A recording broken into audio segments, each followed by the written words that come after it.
অত্যাধুনিক প্রযুক্তির সঙ্গে আরবের ঐতিহ্যবাহী স্থাপত্য শৈলীতে সৌদি আরবের মক্কায় নির্মাণ হতে যাচ্ছে বিশ্বের সবচেয়ে বড় হোটেল আবরাজ কুদাই।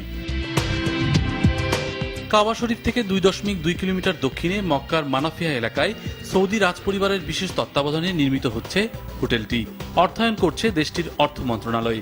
নকশা থেকে শুরু করে নির্মাণ কাজের দায়িত্বে রয়েছে আল হান্দাসা গ্রুপ। 45 তলা হোটেলের শুরুর 10 তলা হবে ভবনের মূল ভিত্তির মতো। গোলাকার ভবনটির একেবারে শীর্ষে থাকবে বিশাল আকার একটি গম্বুজ। গম্বুজ সহ মাঝের গোলাকার ভবনকে ঘিরে থাকবে আলাদা 12টি টাওয়ার। 4টি টাওয়ারের ছাদে থাকবে একটি করে হেলিপ্যাড। অতিথিদের হোটেলে আসা যাওয়ার জন্য থাকছে বিশেষ বাস স্টেশন, সুপরিসর বলরুম, সম্মেলন কেন্দ্র, ফুড কোর্ট, শপিং মল সবই থাকছে আবরাজ কুদাইয়ে। সৌদি রাজপরিবারের সদস্য ও তাদের অতিথিদের জন্য বিশেষভাবে সংরক্ষিত থাকবে 5 তারকা হোটেলটির 5টি ফ্লোর।